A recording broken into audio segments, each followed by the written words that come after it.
You're listening to Short History Shorts audio, where history speaks louder than images. In the bustling heart of classical Athens, the concept of justice was not simply a tool of governance.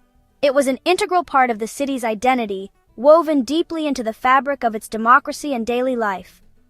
To the Athenians, justice was the lifeblood of their polis, the glue that held together the delicate balance of rights, duties, and freedoms that defined the world's first enduring experiment in democratic government. But Athenian justice was not administered in modern courtrooms with professional judges and legal counsel. It was a system that blended tradition, religion, popular sovereignty, and direct citizen involvement into something both remarkable and, by our standards, deeply alien. To understand Athenian justice is to understand the Areopagus, the courts, the juries, and the spirit of debate that shaped their decisions. The Areopagus, named after the rocky hill northwest of the Acropolis, the Hill of Ares, was one of the oldest institutions in Athens, predating democracy itself. In the early days, it was a council of aristocrats, made up of former archons, the city's chief magistrates, who served for life and held supreme authority over both political and judicial matters.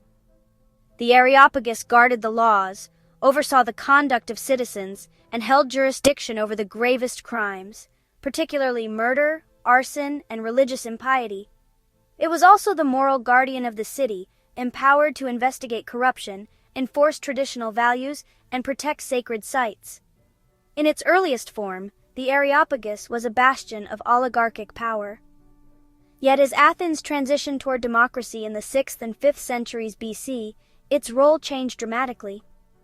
Reformers like Solon preserved its authority over homicide cases, but stripped much of its political control, redistributing powers to the popular assembly and the people's courts.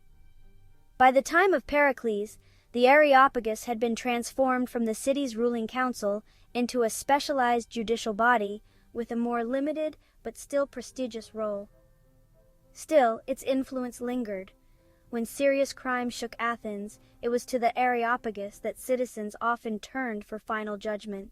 Yet the beating heart of Athenian justice lay not on the Areopagus, but in the law courts, vast open-air spaces where hundreds, sometimes thousands of citizens gathered to decide cases ranging from petty theft to high treason. These courts operated without judges in the modern sense.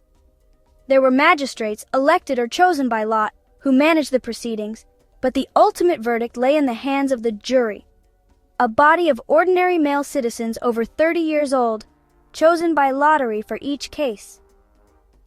The scale of these juries was staggering. 201, 501, or even 1,501 jurors could be assembled for a single trial, the exact number depending on the seriousness of the charge. The Athenians believed that large juries made bribery harder and represented the collective wisdom of the citizenry. Jurors were paid for their service, ensuring that even the poor could participate. This payment, introduced by Pericles, democratized justice further, making it a civic duty and privilege rather than an activity monopolized by the wealthy.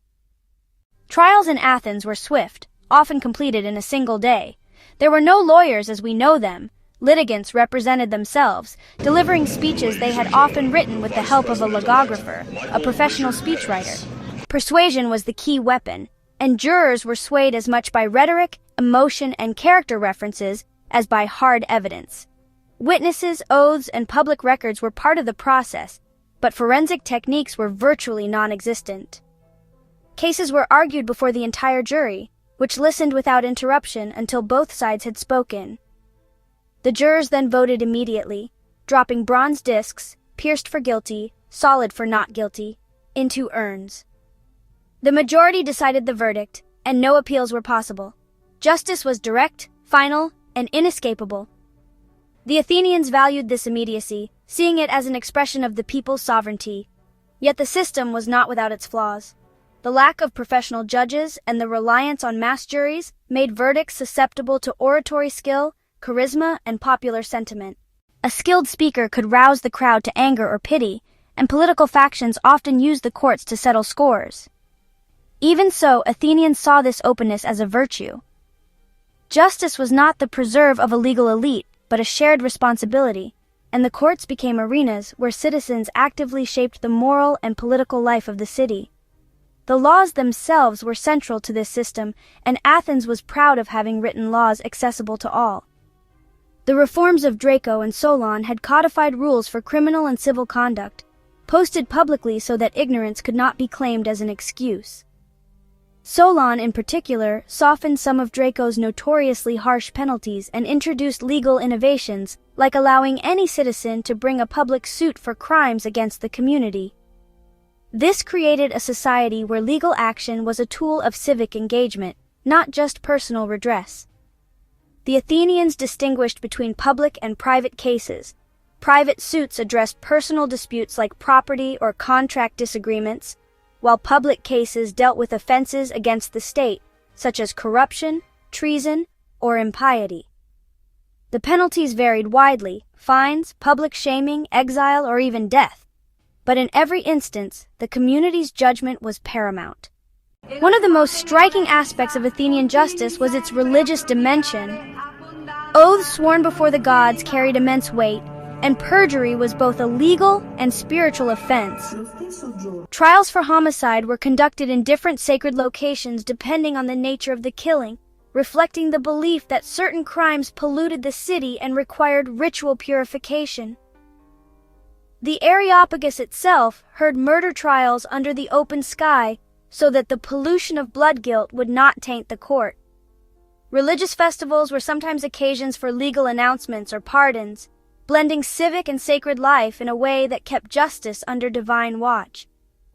In this fusion of law, politics, religion, and citizen participation, Athenian justice became both a mirror and a pillar of democracy. It reinforced the idea that every citizen had a voice, not just in making laws, but in interpreting and enforcing them. The Areopagus stood as a reminder of Athens' aristocratic past, a guardian of tradition, while the popular courts embodied the city's democratic present. Together, they created a system that, while imperfect, was deeply rooted in the values and contradictions of its people. The legacy of Athenian justice is complex. On one hand, it gave ordinary citizens unprecedented control over legal outcomes and made the rule of law a cornerstone of political life. On the other, it could be volatile, driven by passion and swayed by rhetoric. Famous trials, like those of Socrates and Alcibiades, reveal how easily public opinion could be turned into legal action, sometimes with tragic consequences. Yet these same trials also demonstrate the openness of the system. No one, not even the most prominent citizen, was above the law. In the end, justice in Athens was not about impartial legal procedure as we understand it today, but about civic participation, moral judgment, and the belief that the collective voice of the citizen body was the highest authority in the land. It was an experiment that shaped not only the fate of Athens, but also the development of legal thought across the Western world.